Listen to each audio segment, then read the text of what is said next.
Hello everyone, this is the fifth lecture on haloalkanes and haloarenes, and in this lecture we will start haloarenes. As you know, haloarenes are the halogen derivatives of aromatic hydrocarbons. For example, this is how we represent the aromatic hydrocarbon, the most common aromatic hydrocarbon, that is benzene. So if we will use any halogen like chlorine, so it will be called chlorobenzene. It is the name of this compound, that is chlorobenzene. Now if there are more than one halogen atom, for example Cl and Cl or Br and Br, so it will be called 1,2-dichlorobenzene with the numbers. So the IUPAC name is 1,2-dichlorobenzene. So it will be called 1,2-dichlorobenzene.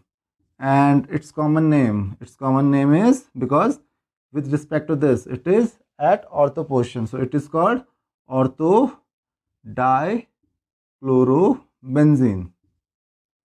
Now similarly, if we have this compound like instead of chlorine, if we had bromine or bromine here, so you can see this is first and this is third, so it will be called 1,3-dibromobenzene.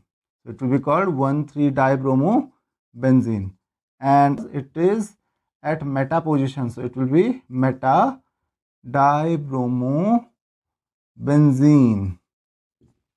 So this is how we can name the compounds easily. Similarly, you can see one more compound like Cl and Cl.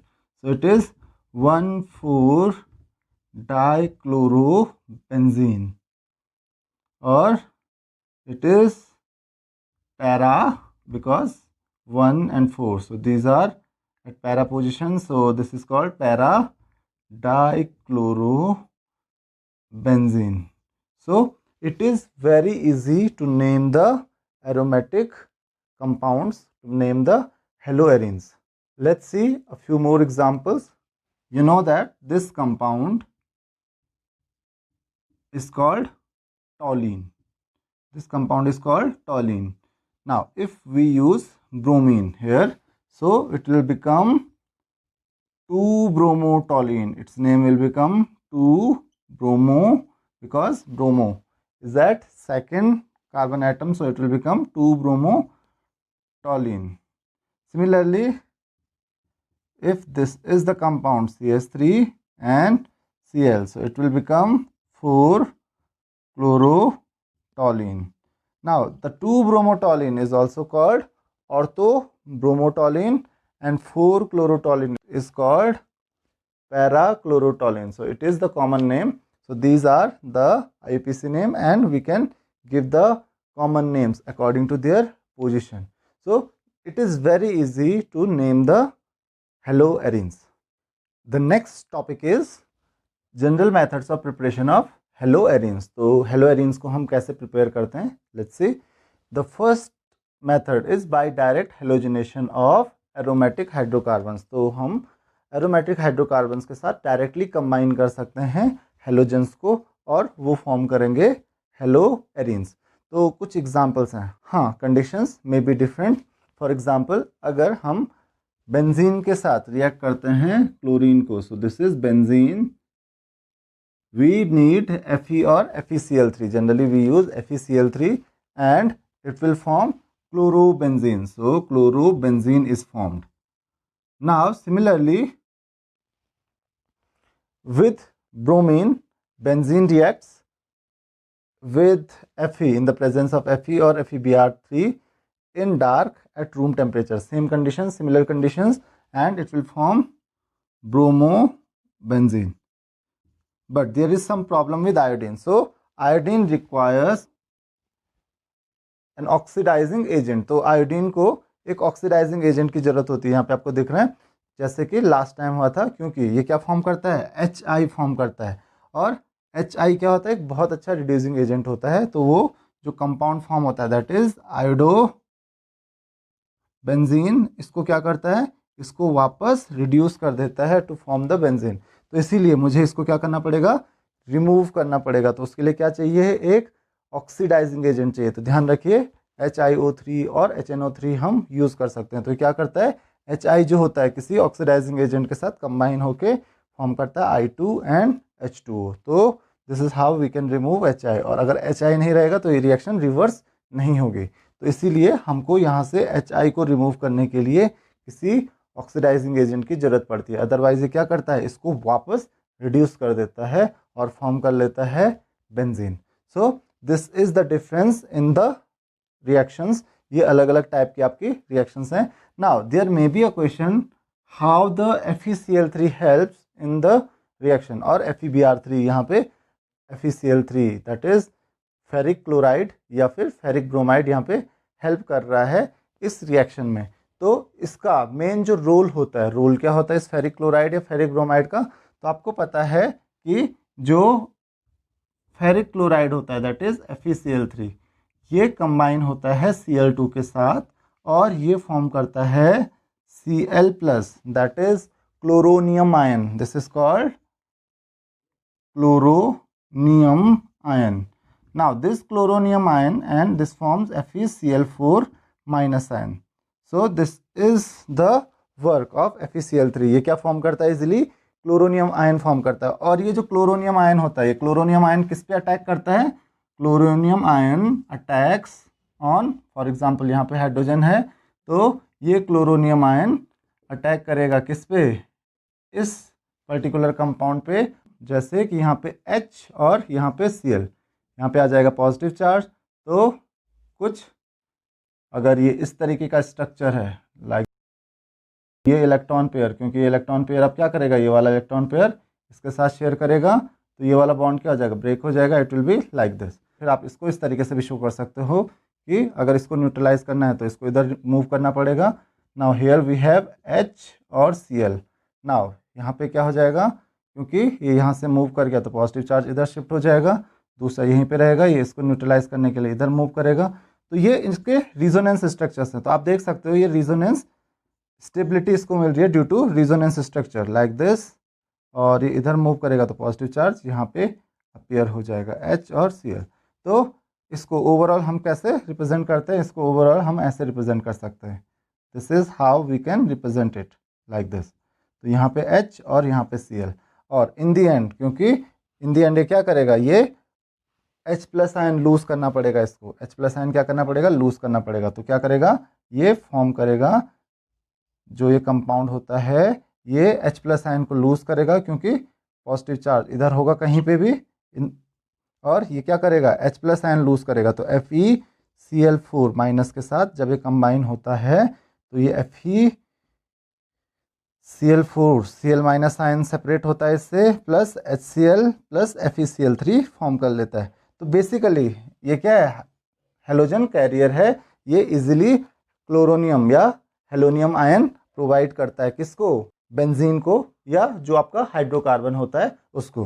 तो इसीलिए FeCl3 की बहुत importance है या FeBr3 की बहुत importance है इस पर्टिकुलर रिएक्शन में।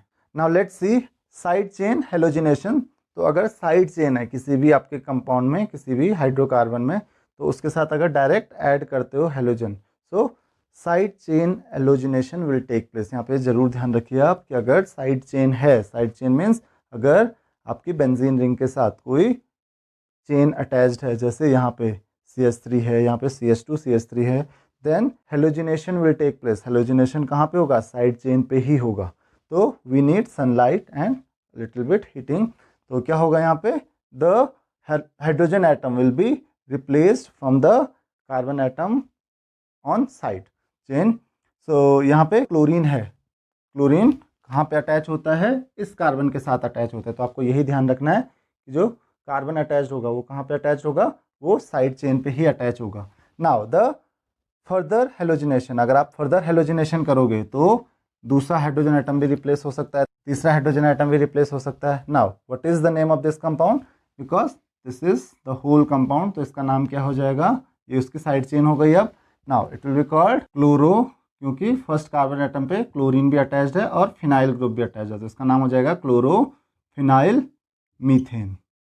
It's name will be dichlorophenyl methane, और ये क्या हो जाएगा, trichlorophenyl methane. Now the second thing that you have to remember is if there are more than one carbon atoms present in the side chain.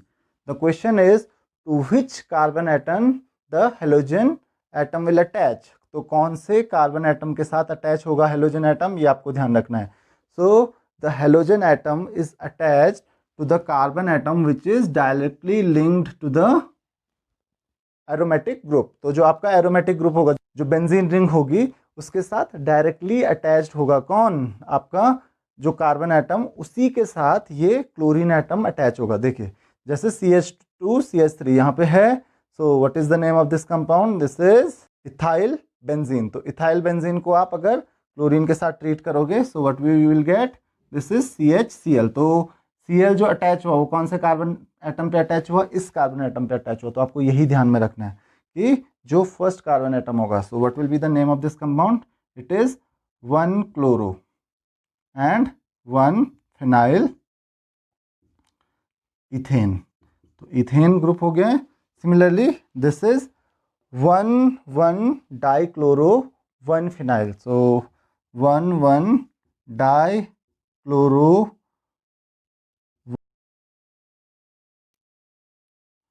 Ethane. तो इस तरीके से आप इनका नाम रख. तो आपको दो चीज़ें ध्यान में रखनी है कि अगर साइड चेन है तो जो हेलोजन अटैच होगा वो साइड चेन पे ही अटैच होगा, जो साइड में कार्बन एटम है, जो चेन में कार्बन एटम है उसी पे अटैच होगा. और अगर साइड चेन में एक से ज़्यादा कार्बन एटम अटैच्ड हैं तो कौन से कार्बन एटम पे हेलोजन अटैच होगा, उस कार्बन एटम पे जो डायरेक्टली लिंक्ड है बेंजीन रिंग से. तो जो कार्बन एटम डायरेक्टली अटैच्ड है बेंजीन रिंग से, उसी से आपका जो हेलोजन एटम है वो अटैच्ड होगा. Next is preparation of haloarenes with the help of diazonium salts. So you can see first of all we have to prepare a diazonium salt. तो डाइअज़ोनियम सॉल्ट कैसे प्रिपेयर करते हैं हम, सबसे पहले NaNO2 को हम रिएक्ट करते हैं HCl के साथ to form HNO2 that is nitrous acid. Then the aniline, this is aniline is combined with nitrous acid and HCl to form a benzene diazonium chloride. So this is benzene diazonium chloride. So its name is benzene diazonium chloride. तो हम form करते हैं यहाँ पे benzene diazonium chloride. एक बार benzene diazonium chloride form हो गया, now we can prepare different haloarenes with the help of benzene diazonium chloride. How, if you will treat benzene diazonium chloride with CuCl2 and HCl, you will get chlorobenzene. But if you will treat the benzene diazonium chloride with CuBr2 and HBr, you will get bromobenzene. तो bromobenzene and chlorobenzene prepare करने के लिए हमारे पास same methods हैं. And these reactions are called Sandmeyer reaction, SANDEYER. This reaction is called Sandmeyer reaction. तो इस reaction का आप नाम याद रखिए. The next is preparation of iodobenzene. तो आइडोबेंजीन कैसे प्रिपेयर करते हैं हम, इससे डायरेक्ट प्रिपेयर कर सकते हैं. How, just treat the benzene diazonium chloride with Ki, that is potassium iodide, aqueous potassium iodide. So you have to mix potassium iodide with it and you have to shake it and you will get iodobenzene. तो यहाँ पे chlorobenzene, bromobenzene and iodobenzene easily form हो सकते हैं. तो iodobenzene form करने के लिए आपको इतना प्रोसेस करने की जरूरत नहीं है, सिर्फ आपको Ki के साथ ट्रीट करना है और आइडोबेंजीन इजीली फॉर्म हो जाता है. But to prepare the fluorobenzene there is different process. आपको पता है फ्लोरीन काफ़ी रिएक्टिव होता है, तो फ्लोरोबेंजीन प्रिपेयर करने के लिए हमारे पास एक डिफरेंट प्रोसेस है. What will we do, we will first treat aniline with NaNO2 and HBF4 and you will get from here benzene diazonium N double bond N. This is named as diazonium tetra, you can see tetrafluoroborate. तो tetrafluoro डाइअज़ोनियम टेट्राफ्लोरोबोरेट, benzene का डाइअज़ोनियम टेट्राफ्लोरोबोरेट आप form करोगे. तो benzene डाइअज़ोनियम टेट्राफ्लोरोबोरेट को जब आप heat करते हो तो ये देगा आपको फ्लोरोबेंजीन. तो इस तरीके से आपको फ्लोरोबेंजीन इजीली मिल जाएगा. And this reaction is named as Balz Skiman reaction. This reaction is called Ball-Skiman reaction. तो आपको Sandmeyer reaction and Ball-Skiman reaction दोनों याद रखनी है, बहुत इंपॉर्टेंट रिएक्शंस हैं. The next topic is physical and chemical properties of haloarenes. So first we will start physical properties and then we will discuss chemical properties. So in physical properties, first we talk about the state and color. So generally the haloarenes are colorless liquids or crystalline solids. तो जो haloarenes होते हैं या तो colorless liquids होंगे, crystalline solids होंगे, इनमें gases नहीं होते हैं at रूम टेम्परेचर. तो रूम टेम्परेचर पे वो या तो क्रिस्टलाइन सॉलिड्स होंगे या फिर कलरलेस लिक्विड्स होंगे. The next thing is about the density of haloarenes. So their density is slightly greater than that of water. तो इनकी जो डेंसिटी होती है वाटर से ज़्यादा होगी. Next point is about melting and boiling point. तो आपको मेल्टिंग एंड बॉइलिंग पॉइंट का ट्रेंड पता है कि melting and boiling point depend करता है मॉलिक्यूलर मास पे. So as the molecular mass increases, the melting and boiling point also increases. For example, we talk about chlorobenzene, bromobenzene and iodobenzene. तो जो boiling point होगा iodobenzene का सबसे ज़्यादा होगा, then bromobenzene, then fluorobenzene and then fluorobenzene. तो ये कुछ ट्रेंड होगा मेल्टिंग और बॉइलिंग पॉइंट में. जनरली जो ट्रेंड होता है, if you talk about isomeric forms, for example if we talk about Cl, this is one of the isomer Cl or Cl. So if we talk about the isomeric forms, तो अगर आपको पूछा जाए कि इन तीनों में से melting and boiling point सबसे ज़्यादा किसका होगा. So if you talk about their boiling points, so their boiling points are nearly same, लगभग आसपास ही होते हैं इनके boiling point. Why? Because of absence of hydrogen bonding. They don't form the hydrogen bonds, so therefore the intermolecular force of attraction when they are in liquid state are almost same. But the melting points are different, and the highest melting point is of this compound, that is para dichlorobenzene, because of its symmetrical structure. तो इसका symmetrical structure होता है, इसकी वजह से इसका melting point क्या होगा, सबसे ज़्यादा होगा. क्योंकि अगर स्ट्रक्चर सिमेट्रिकल होगा तो जो पैकिंग होगी मॉलिक्यूल्स की वो उतनी ज़्यादा क्लोज होगी, तो intermolecular force of attraction in solid state उतना ज़्यादा होगा. तो इसीलिए जो मेल्टिंग पॉइंट होगा of para compound will be highest because of its symmetrical structure as compared to meta and ortho. तो आपको ये चीज़ ध्यान में रखनी है. The next thing is solubility. The solubility of haloarenes is similar to that of haloalkanes. तो haloalkanes की तरह इनकी सॉल्युबिलिटी होती है. They are generally insoluble in water but soluble in organic solvents. So these are some of the physical properties of haloarenes. Now let's move to the next topic, that is chemical properties. So first of all we will talk about the reactivity of haloarenes and especially comparison of the reactivity of CX bond in haloalkanes and haloarenes. तो carbon halogen bond जो होता है haloalkanes में and हेलोएरिन्स में, इसके बीच में हम comparison करते हैं.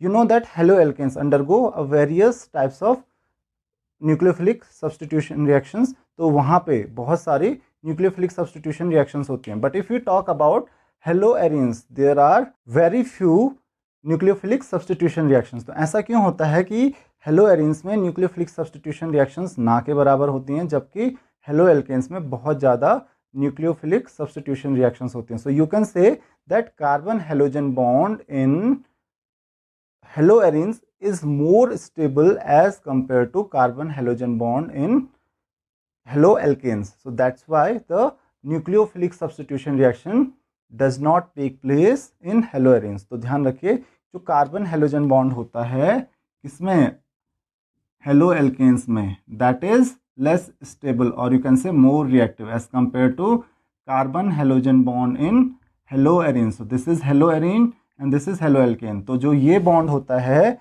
ये ज़्यादा रिएक्टिव होता है या फिर कम स्टेबल होता है, जबकि ये वाला बॉन्ड जो होता है वो कम रिएक्टिव होता है मतलब ज़्यादा स्टेबल होता है। अब क्वेश्चन आपके पास यही आता है कि ऐसा क्यों होता है। So we will see a few points which will prove that this compound is more stable for nucleophilic substitution reaction as compared to this. So the first point that you have to remember is resonance stability. The first point for the stability of haloarenes is resonance stability. तो resonance stability के बारे में आपको already पता है। Why? Because जो ये compound होता है हेलो मान लेते हैं कोई भी है chloro benzene, so this is the compound. Now what will happen, क्योंकि आपको पता है क्लोरीन के पास लोन पेयर ऑफ इलेक्ट्रॉन्स होते हैं, it can share its lone pairs of electrons, so due to this there will be another structure like this. So it will have 1 2 3 4 electron pairs. Now this electron pair will move to this carbon atom, so there will be negative charge on this carbon atom and the remaining pi bonds will be same. Now this electron pair will move to this carbon atom, so the structure will be like this, double bond Cl, other things are same, and then the bond will move here and the electron pairs of this bond will move to this carbon atom, so there will be negative charge on this. Similarly, other resonance structure, the negative charge will move to this carbon atom, means it will form a double bond, so there will be a double bond, and the electron pair, the pi electrons will move to this carbon atom, so there will be negative charge on this. So this is one more resonance structure, and at last one more resonance structure. So this is the electrons, these electrons will move to these two carbon atoms, so there will be a pi bond, and then this electron pair will move back to the chlorine atom, so this will be the last resonance structure. तो आप देख सकते हो यहाँ पे बहुत सारे resonance structure form कर रहे हैं, 5 resonance structure फॉर्म कर रहे हैं। तो इन different resonance structures की वजह से ये कंपाउंड क्या होगा, more the number of resonance structure higher is the stability, उतनी ज़्यादा stability होगी। So the first reason is resonance stability. तो resonance stability की वजह से ये कंपाउंड क्या होता है, ज़्यादा स्टेबल होता है।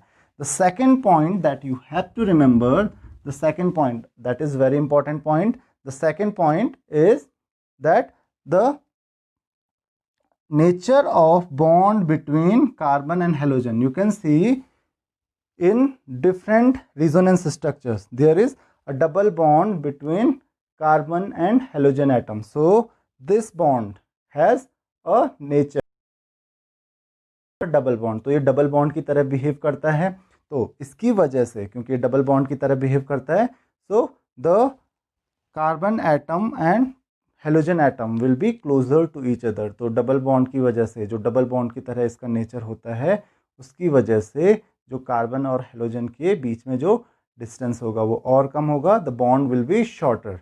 तो शॉर्ट बॉन्ड होने की वजह से it will be more stable. The third point that you have to remember is hybridization of carbon.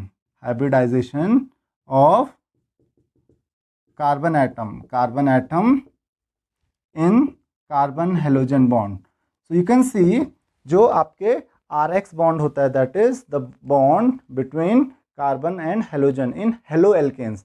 तो haloalkanes में अगर carbon halogen bond होता है, it is carbon is sp3 hybridized. But if we talk about this carbon atom, in this case carbon is sp2 hybridized. So remember this thing, यहाँ पे carbon क्या होता है, sp2 hybridized होता है, वहाँ पे क्या होता था, sp3 hybridized होता है। तो आपको पता है sp2 hybridized carbon atom will have more s character as compared to sp3, and more the s character, more will be the electronegativity. So you can say electronegativity of sp2 hybridized carbon atom is more as compared to sp3 hybridized carbon atom. So because it is sp2 hybridized carbon atom और वहाँ पे क्या था, sp3, तो ये वाला जो carbon atom होगा, हेलो एरिन्स का जो कार्बन एटम होगा, उसकी इलेक्ट्रोनेगेटिविटी ज़्यादा होगी, और अगर उसकी इलेक्ट्रोनेगेटिविटी ज़्यादा होगी, किसके कंपैरिजन में, हेलोजन के साथ नहीं कंपैरिजन कर रहे हैं, किसके कंपैरिजन में, sp3 हाइब्रिडाइज्ड कार्बन एटम के कंपैरिजन में। तो इसका मतलब क्या हुआ, the tendency of this carbon atom to attract the electron pair will be more as compared to the carbon atom in halo alkanes. तो अगर यहाँ पे जो हेलो एल्केन्स हैं, मान लेते हैं कुछ हेलो एल्केन्स आपके पास हैं, तो अगर हेलो एल्केन्स हैं तो हेलो एल्केन का जो कार्बन एटम होगा वो इस इलेक्ट्रॉन पेयर को इतना अट्रैक्ट नहीं कर पाएगा जितना ये कार्बन एटम करता है। ऐसा क्यों, क्योंकि इसकी इलेक्ट्रोनेगेटिविटी ज़्यादा होती है। और वो क्यों होती है, क्योंकि ये sp2 हाइब्रिडाइज्ड है और ये sp3 हाइब्रिडाइज्ड है। तो sp2 हाइब्रिडाइज्ड होने की वजह से क्या होगा, इसकी इलेक्ट्रोनेगेटिविटी ज़्यादा होगी, क्योंकि इलेक्ट्रॉन्स को ज़्यादा अट्रैक्ट करता है, क्योंकि पेनिट्रेटिंग पावर क्या हो जाती है, ज़्यादा हो जाती है, पेनिट्रेटिंग कैपेसिटी ज़्यादा होती है इलेक्ट्रॉन्स की। तो इसी वजह से ये इलेक्ट्रॉन्स को ज़्यादा अट्रैक्ट करेगा अपनी तरफ और ये उतना नहीं कर पाएगा। तो ये क्या होगा, ज़्यादा स्टेबल होगा, क्योंकि फिर बॉन्ड ब्रेक नहीं होगा। बॉन्ड ब्रेक कब होता है, जब ये दोनों इलेक्ट्रॉन्स क्लोरीन के पास चले जाते हैं।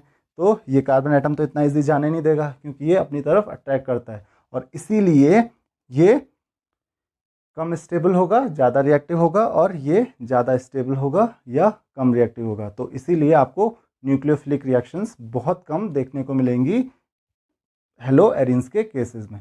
तो आपको ये ध्यान रखना है, ये क्वेश्चंस एग्जाम में पूछा जाता है, why the halo arenes are less reactive as compared to halo alkanes for nucleophilic substitution reactions.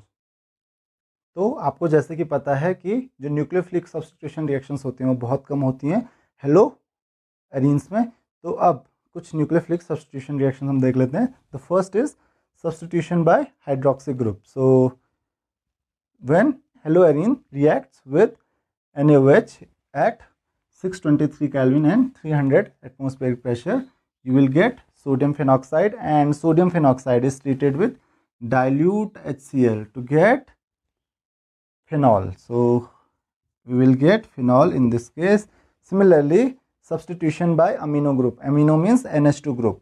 Now what will happen, we will have to treat it with ammonia and cuprous oxide, and at 473 Kelvin and 60 atmospheric pressure. So we will get aniline, or you can say it is benzenamine and Cu2, Cl2 and H2O. Now the next is substitution by cyano group. So cyano, that is CN group. Then we will react it with CuCN, that is cuprous cyanide. So at 473 Kelvin in the presence of pyridine, you will get cyanobenzene, that is cyanobenzene. तो cyanobenzene आपको पता है, जैसे कि आपके जितने भी nitriles होते हैं एल्केन्स के केस में, ये भी बहुत इंपॉर्टेंट है। ये काम आता है डिफरेंट कंपाउंड्स फॉर्म करने के bye hydrolysis of this compound. You can hydrolyze it to get COOH or CONH2 or even NH2 group. So these are some nucleophilic substitution reactions. The next is electrophilic substitution reactions. So electrophilic substitution reactions means electrophiles will attack. तो electrophile अगर attack करेंगे तो electrophiles कहाँ पे attack करते हैं, जहाँ पर इलेक्ट्रॉन्स डेंसिटी ज़्यादा होती है। तो आपको अभी मैंने जो रिजोनेंस स्ट्रक्चर है वो बताया था हेलो एरिन्स का। तो वहाँ पर आपने देखा था the electron density is highest at ortho and para positions. तो ऑर्थो और पैरा पोजिशन पे जो इलेक्ट्रॉन डेंसिटी होती है वो सबसे ज़्यादा होती है, और इसी वजह से जो कंपाउंड होता है वो रिएक्ट करता है किसी दूसरे कंपाउंड के साथ। जितने भी हेलो एरिन्स होते हैं वो दूसरे कंपाउंड के साथ जब भी रिएक्ट करते हैं, and when they undergo electrophilic substitution reactions, तो electrophilic substitution will take place at ortho और पैरा पोजिशन। तो ये आपको ध्यान में रखना है कि ऑर्थो या पैरा पोजिशन पे ही इलेक्ट्रोफिलिक सब्स्टिट्यूशन होगा। और ऐसा क्यों होगा, क्योंकि इलेक्ट्रॉन डेंसिटी जो सबसे ज़्यादा होती है वो ऑर्थो एंड पैरा पोजिशन पे ही होती है। तो इसकी वजह से जो इलेक्ट्रोफाइल्स अटैक करेंगे कहाँ पे करेंगे, जहाँ पे इलेक्ट्रॉन डेंसिटी ज़्यादा होगी। तो this is the first reaction, that is halogenation, that is addition of halogens और substitution by halogen. So halogen like chlorine will react obviously with FeCl3. So it will form two types of compound. One is para derivative and other is ortho derivative. So this is ortho dichlorobenzene and this is para dichlorobenzene. So this will be major product. आपको ध्यान में रखना है para product जो होता है that is major product, ortho is minor product. So this is minor and this is major product. Similarly, nitration. So nitration will take place with HNO3 and concentrated H2SO4. When it is heated with HNO3 and concentrated H2SO4, you will get two derivatives. One is again ortho and other is para. So para, it is major compound. This is major product. This is minor product. So what is the name of this compound? This is ortho nitrochlorobenzene. This is para nitrochlorobenzene, or you can say 2 nitrochlorobenzene and 4 nitrochlorobenzene.